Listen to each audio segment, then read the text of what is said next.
G'day everyone, and welcome to the fourth episode of the AustrAlien Podcast. I'm your host, TJ Hollis, and with me as always is the voice of the people, Mr. Sean Mills. What's the poop, fella? How you been?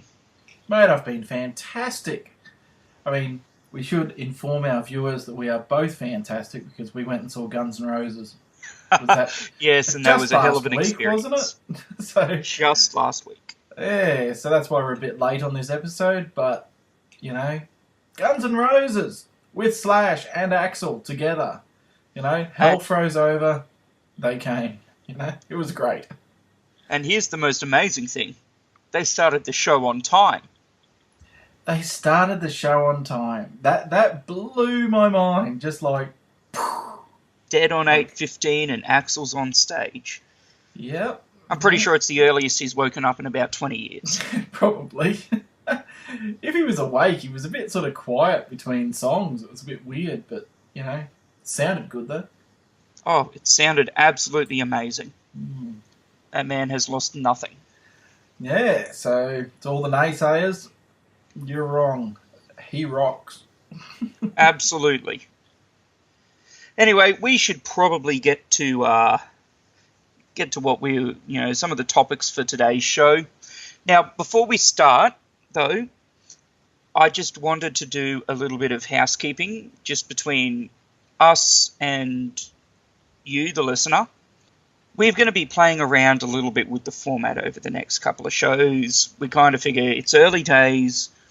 We've got that freedom to experiment. So if there's anything that you do like or dislike in how we've changed it, in how we're experimenting with our formats, please feel free to let us know at all the usual places, on Facebook, on Twitter. You know where to find us. Just have a chat to us. But one of the things that we're going to be doing is we're going to try and make these episodes a little bit shorter. We're starting to feel that perhaps the episode length could be a little bit of a... Let's just put it that it's a little bit too high a fence to have to jump for new listeners. And as much as we appreciate everybody who's been listening so far, we'd like to grow this. We have plans to hopefully eventually become a larger network and have some other shows as well. You know, and I'm not going to speak too much about those because I want to keep them a little bit of a surprise. But the powder dry. Absolutely. And another thing that I briefly did want to mention is, because I think this is very important to get out in the open now, is that sometime in the future we will be looking for sponsors for the podcast, because at the moment we, and by we I mean Sean, is paying for all the hosting and paying for all the distribution out of his own money. And one of the goals of embarrassing riches. out of all that fresh Kickstarter money he got for Quest for Infamy, his video game. But what we'd like to do is have this be a self-sustaining product. So one thing that we need to make everybody fully aware of is that we will be getting sponsors at some point in the future. It might be next week, it might be 6 months, it might be a year down the track. But it's important that we let you guys know, the listeners, that when we do, we will be letting them know that they have no editorial control over what we say. Everything that comes out of my mouth and comes out of Sean's mouth will still be what we believe. I can tell you this, mine will be unfiltered because I have no filter between my brain and my mouth. So that is the absolute truth there. That is the absolute truth. So we just wanted to let you know, dear listeners, who we appreciate very much, that when eventually it does happen that we do get sponsors, that they will not have editorial control. And I just personally wanted to let you guys know that, because that's important to me. And when you're dealing with things such as politics, current affairs, world events, it's very easy to believe that somebody's opinions are bought and paid for. And that's particularly one thing that we're railing against. And that's part of the point of this podcast, is that we don't want that. We don't want people to think that we're paid for, because we're not. Because we're trying to stop that. We're trying to be a real voice out there that is not pushing any particular zeitgeist or any particular movement, with the exception of perhaps, let's be nicer to each other. Anyway, we're going to go back into the actual show proper now, and just thank you for taking the time to listen to that. First thing that we have to discuss today is Cory Bernardi. Cory Bernardi, the awesome. Liberal, the now former Liberal senator who in South Australia, who has split from the Liberal Party to form his own party called the Australian Conservatives Party. He's now, he's informing it. He's basically asking everybody to sign up for just $25. So I guess it's almost a form of crowdfunding in a way. Well, Sean, what are your thoughts on Cory Bernardi finally making the jump out of the Liberal Party? Oh, see, that's a tough one. I'm not 100% sure either way, to be honest. I mean, I suppose you can look at it from two different points of view. You can look at it from the view from inside the Liberal Party. He's been an agitator for the far right of the Libs for a long time, so there's probably a lot of them going, thank God, don't have to talk to him anymore. But maybe on the other hand, there's some. The thing with the Liberal Party, of course, is that, as John Howard once put it, the Liberal Party is a broad church. It's got two streams of political, thought. Political thought. It's got two streams of political thought in it. One is conservatism and one is liberalism. Now, it's a miracle in itself that in the 70-odd years since Bob Menzies founded the party, that those two have always managed to not be in conflict. But I think it's a result of that conflict that's when there's been a successful Liberal government, that's been, they've been able to balance those two properly. A lot of the problem we've got at the moment is a lot of people see that the Liberals are Liberals and there's no real Conservatives in there, particularly under Malcolm Turnbull, which is a direct reaction and completely polar opposite to how it used to be under Tony Abbott, which was completely Conservative with no Liberal influence. If you look at your Howard government, which is, based on simply the number of years they were there, would have to be called a successful government on that scale. They had Howard, who was very conservative, as we all know, but you had your more moderate Liberals like Peter Reith in Defence and Brendan Nelson and Robert Hill and Peter Costello. So, you had that balance at the top. I think the problem at the moment that Bernardi said is that it's all small L Liberals now. It's all Liberals in the party. There's no Conservatives in the front bench. Now, I don't personally agree with that, but I don't. To go back to your original question, I'm not sure whether it's going to be a good thing or not. I think it's a good thing for the government. Whether it's a good thing for Bernardi or not is a different story. So. Well, everything I've been hearing so far, all the political commentary that I've been hearing about Bernardi's future is that at this point he's lost his seat.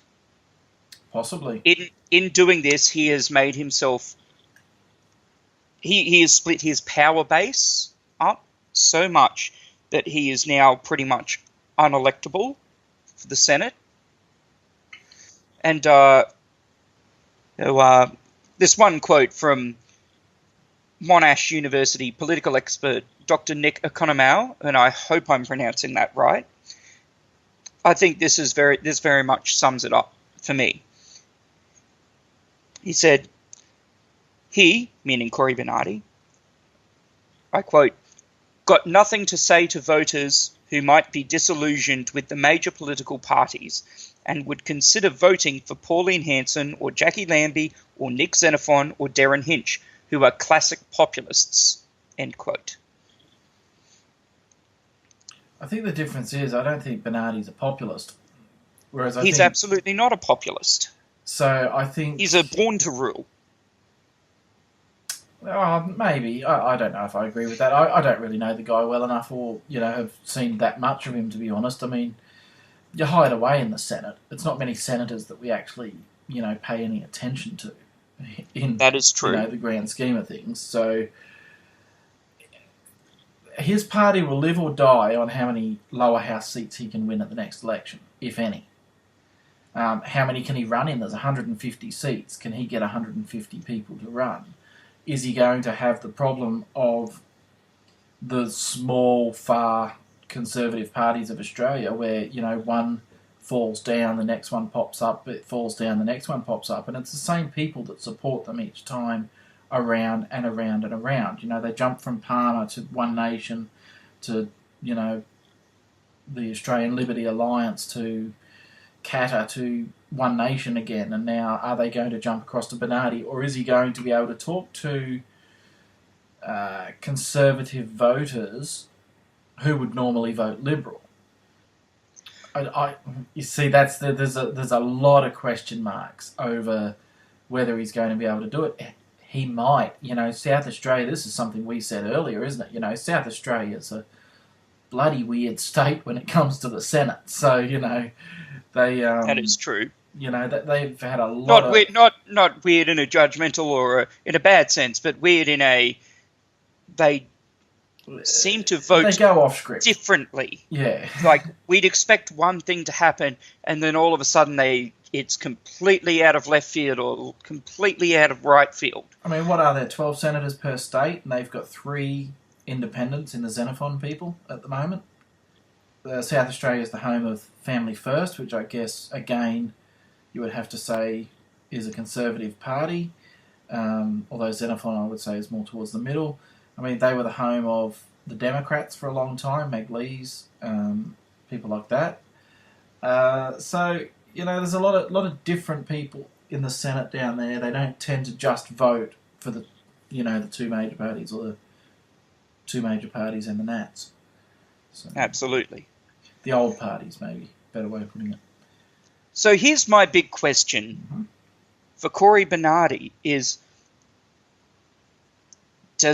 what does he think he has going for him that is going to pull that conservative vote to him instead of to his new party instead of to the other small right-wing conservative parties, and I mean your One Nation, I mean your Darren Hinch party, I mean Family First.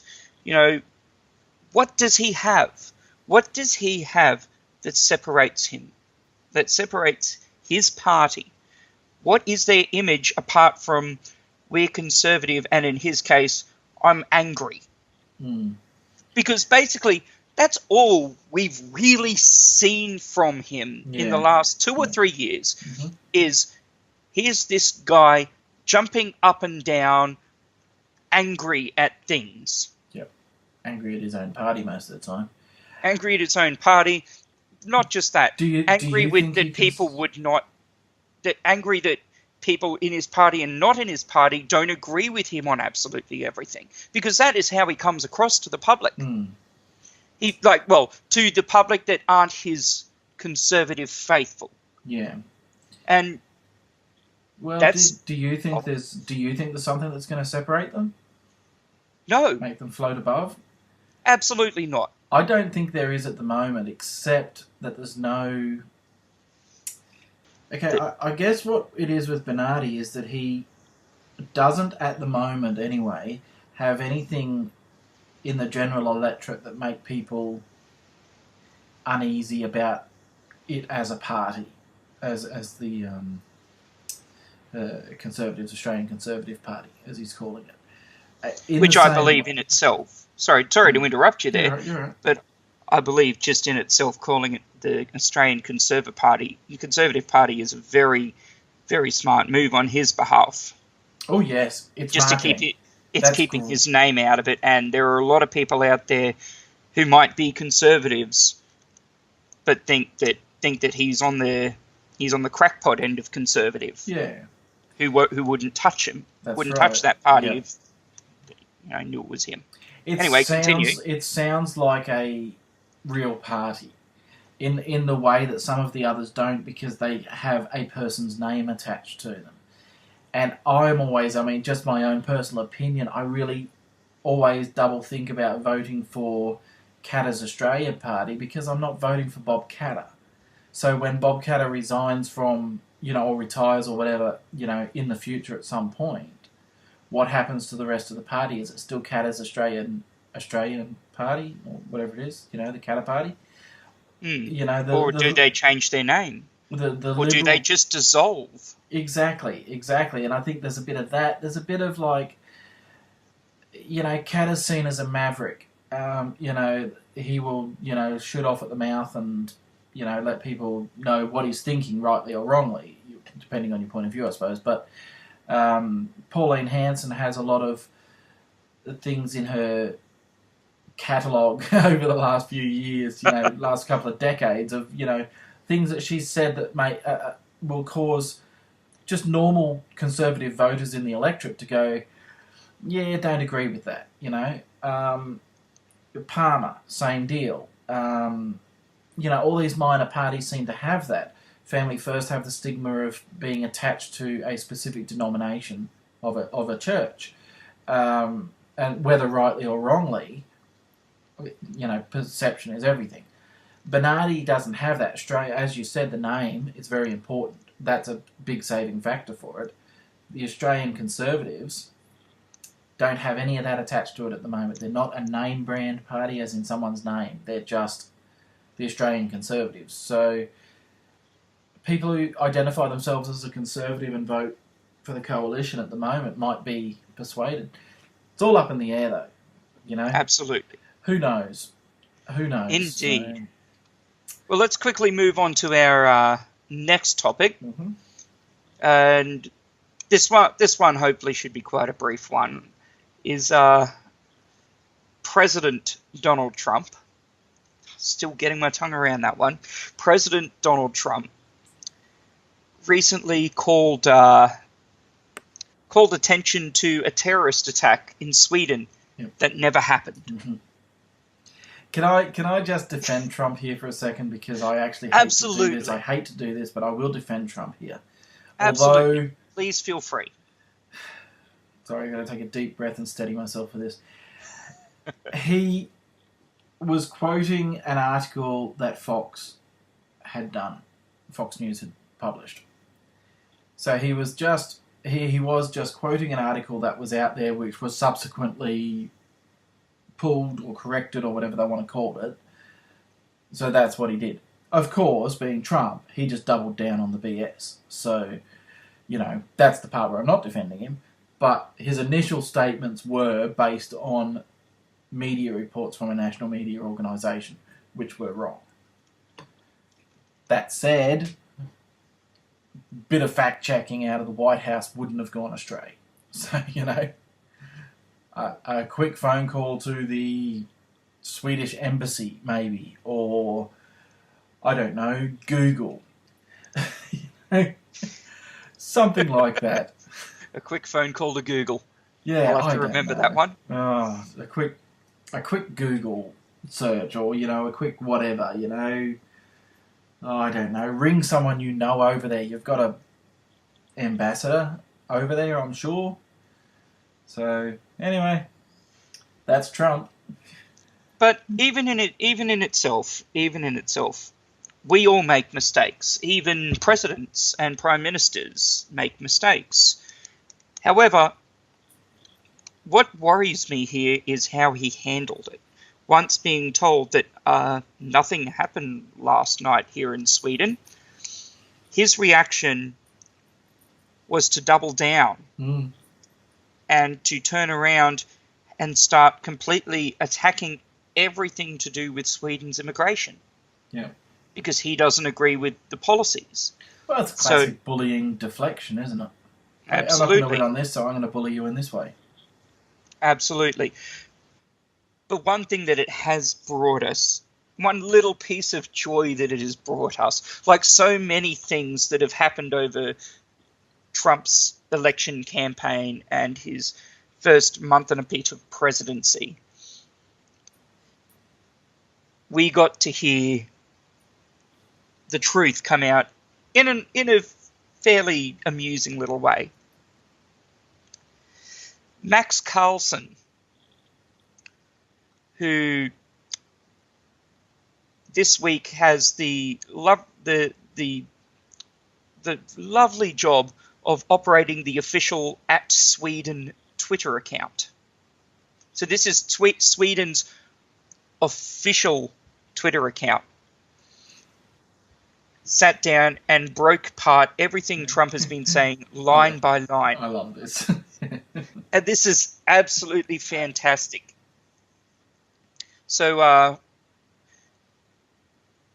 he said, I feel compelled to set the record straight, grounded in facts. And I quote, let's be clear, a lot happened last night in Sweden. Things happen all the time, just not the things that the real Donald Trump are spreading. We have around 100 murders a year. That's like 2 days in the US. 2 days. Crime in Sweden has not increased over the last 20 years. On the contrary, Sweden is safer, end quote. That was, of course, in response to Donald Trump's claims that Sweden is suffering from rising crime rates due to lax immigration policies. I love this guy. This guy is awesome. He really is. He is absolutely fantastic. I'm thoroughly enjoying the Schadenfreude that he is displaying here. During the time, and again, I quote, during the time Sweden received 250,000 refugees, unemployment has fallen with 1.2 percentage points. End quote.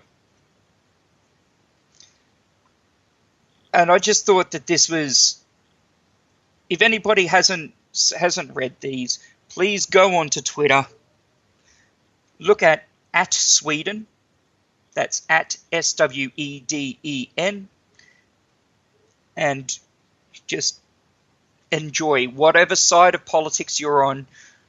Just enjoy reading all of this, because it is so fantastic to see somebody in the country who is willing to state the actual facts on this. Now, quickly, just did want to get to one more topic briefly, and this is a very, very recent one. We're actually recording this on Thursday, the 23rd of February, and yesterday or this morning, it was announced that penalty rates for Sundays and public holidays will be slashed. There will be cuts. They will not be completely gotten rid of, but the Fair Work Commission has decided that this is what's going to happen. And the Sunday penalty cuts in retail, for full-time and part-time, it's from double time on Sundays to time and a half. And if you're casual, double time to time and 3/4. In hospitality, full-time and part-time staff will have their pay slashed from time and 3/4 to time and a half. If you're casual, there'll be no change. In fast food, Sunday rates will go from time and a half down to time and a quarter, and casual rates will go from time and 3/4 to time and a half. And if you're in a pharmacy, full-time and part-time employees will go from double time on Sunday to time and a half. Casual employees will go from double time to time and 3/4. Now, these things don't seem very big, but for a lot of the people who actually are working those hours, that is a huge amount of their income that they are losing. It's a big amount of money. Yep. I will say that one thing I personally believe in, and this isn't what the AustrAlien Podcast is saying, this is what I am saying, TJ Hollis. I personally believe that to ever cut pay rates is absolutely abhorrent. I personally believe that to ever cut somebody's pay rates is, and that's whether you're working in a coffee shop or a bar, whether you're working at the dump, whether you're working in politics, whether you're the Prime Minister. To cut these wages is something should never be done.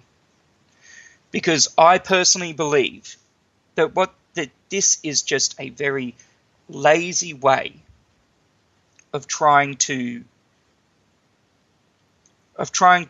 bring prices down and cut, trying to stimulate the economy in a lazy and faulty way.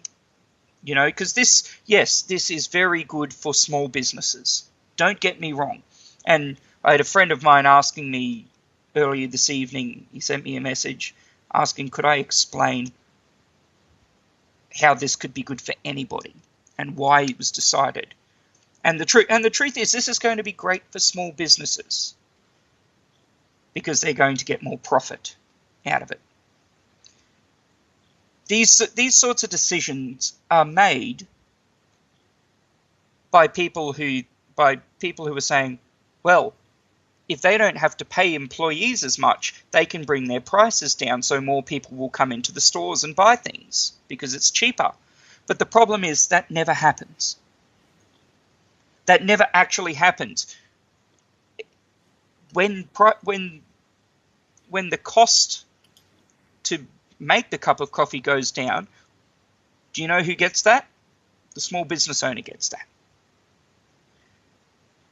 Because they don't want to bring, this is what makes them that little bit more profitable. I'm honestly at a 50-50 about it, to be honest. And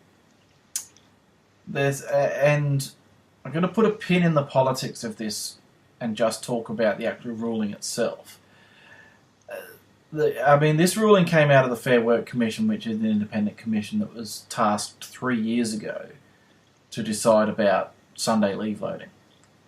And their reasons for cutting the leave loading but not cutting it completely was to balance between the two conflicting sides, as you've pointed out, the employees and businesses. Because it's not just businesses making more money, it's businesses not being... Well, I guess it is about businesses making more money, but it's businesses having the opportunity to make more money. A lot of businesses can't open for long hours on a Sunday because they simply can't pay the staff. And that was one of the business submissions to the Commission, was that if you cut wages, we will be able to open longer and compete with, the major companies that don't give a rat's about this sort of stuff.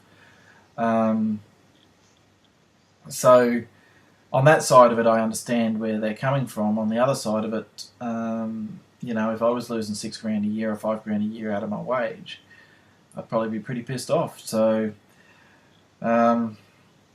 swings and roundabouts, isn't it? I don't think there's when the trigger was pulled on this review, I don't think there's ever going to be an outcome that everybody's going to like. That is a very fair point. I can take the pin out of the politics side of it if you want, because I have very strong views on that. But just in a second, absolutely. Yeah. But you did mention about about businesses. Well, firstly, you mentioned about how it was how this came about, because there were two sides, and what we do forget is that the other side of this was that they wanted to cut Sunday rates completely. Yeah. They wanted to. This all came out of then Prime Minister Tony Abbott's belief that we were, officially a 7 trading day country. And I actually, now I could be incorrect about this, but I do remember Corey Bernardi being very public actually about in agreement with this at the time. But yeah, well, when it comes down to it, though,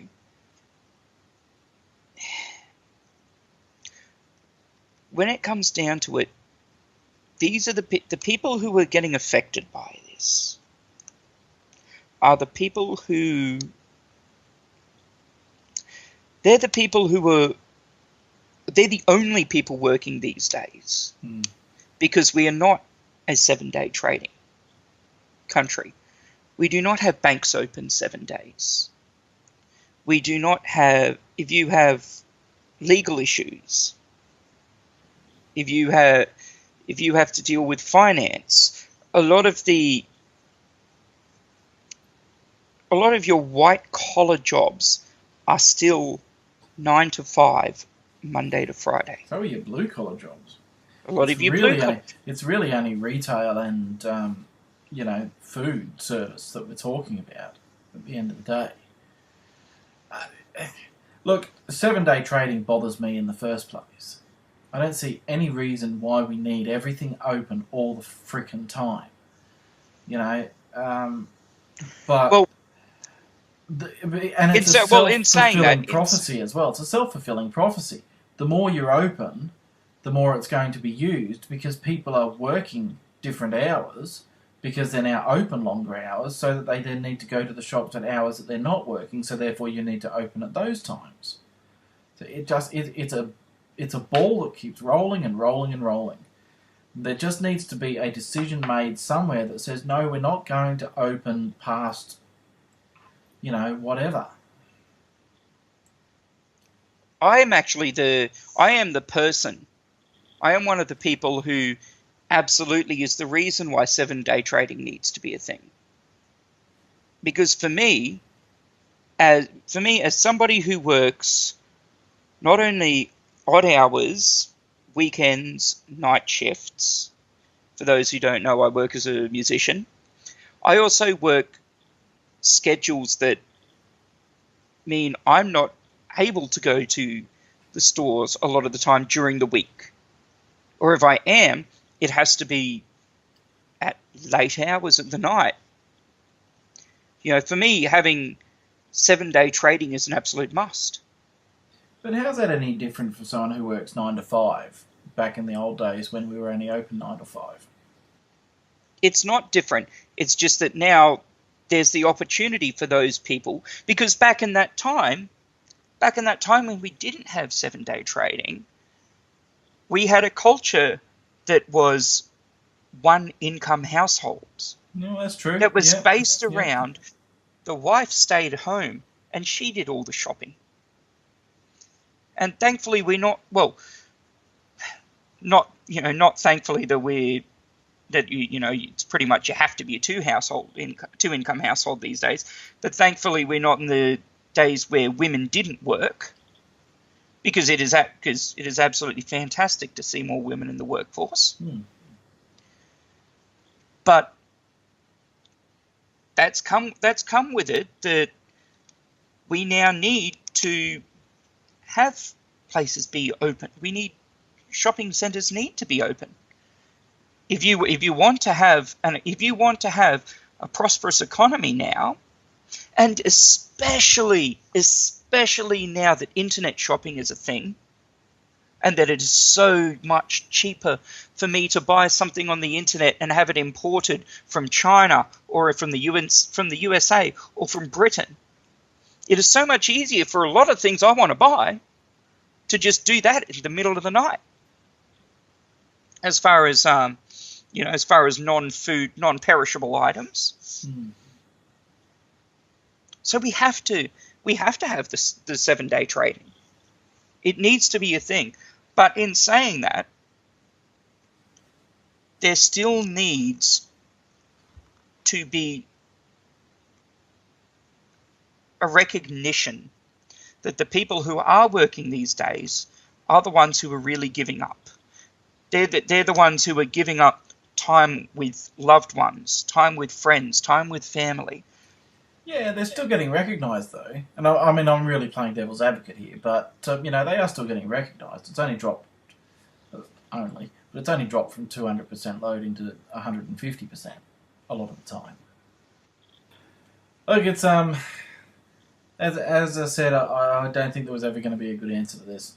And, absolutely not. As soon as that trigger was pulled on the review by the commission, it was always going to suck for someone, and unfortunately, I think it's just sucked for everyone. I don't think there's any winner. I think it's just pretty crap all around, because businesses aren't getting much out of it. I think we can all agree that the workers aren't getting anything out of it by a long shot. I don't think businesses are really getting much either. That is true. So, But let's talk about the trigger puller himself, Bill Shorten. So is this where you're pulling out the pin's out. Okay. The pin of this grenade's out. Bill Shorten is the biggest hypocrite in Australian politics, and that is the bottom line. When it comes to this decision where he's going on and on and on about the Liberals got what they want, blah, blah, blah. The basic class politics, class envy, actually, is what he's got, and that's what he's doing. He's just an absolute political opportunist. He is the one who instigated the review of penalty rates. He is the one who established the framework that it was made under, and now he's saying he doesn't like it and it's all the Liberals' fault. Absolute BS. The bloke, his hands are as dirty as anyone else's in politics. Absolutely. In this case, you are absolutely 100% correct, and that's something that needs to be remembered. The other side of the coin, of course, is that actually none of the politicians had a say in this. They're all going to get the blame for it, and they're both, basically lining up to piss on each other about it at the moment. But they're not anything to do with it because it is an independent commission. But the hypocrisy from Bill Shorten in particular on this one is that he is the person in the Gillard government, who was the workplace relations minister in that government. He's the one who set up the Fair Work Commission. He's the one who set up this review, and he's the one who established the framework for the decision that was made today. Absolutely. And he was pushing for us to become fully 7-day trading back when it was first announced. And that's, if that's his belief, that's fine. But basically, if he was Prime Minister today, he would not be saying any of that. And that is the hypocrisy of it. Because if he was Prime Minister today, God help us, he would be the person who would be saying, well, it's an independent commission, exactly like Malcolm Turnbull's doing. So, and I don't have many good things to say about the Turnbull government either. I think they're pretty piss poor. But I think, Bill Shorten just, little ponce. on this particular issue. Let's move on before I say anything that's get me libelled. Well, I'm pretty sure we've already got one donation to the swear jar from you from that. Yeah, a couple, yep. Quite possibly. I still yet to go and buy a bell for that. Yep, that's all right.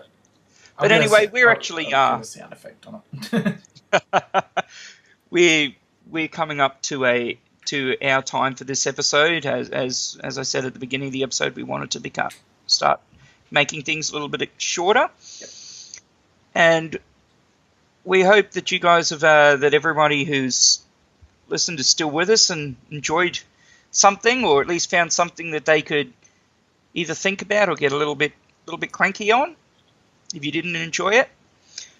And so signing off for this week anyway, I'm TJ Hollis. And I am Sean Mills.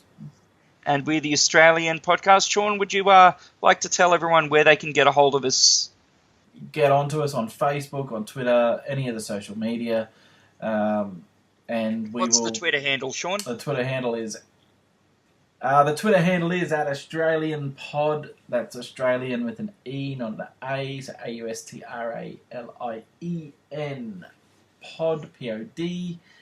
And you'll be able to have a chat to us there, which would be great. Let us know what you think. Give us ideas. Give us things that you're annoyed about, or things that you actually think are running well. There are things in this country that are running well at times, so, it might not be Centrelink and it might not be, Bill Shorten's next campaign, but there are things that are running well, so, let us know. Love to talk about those. There's too many negative things in this world. You know what? You are absolutely true there. And if you are listening and you did enjoy any of this, please do us a favor. Give us a little bit of a rating and a review on iTunes. Anyway, signing off. We hope you guys have a fantastic week. We'll catch you later. See you next week.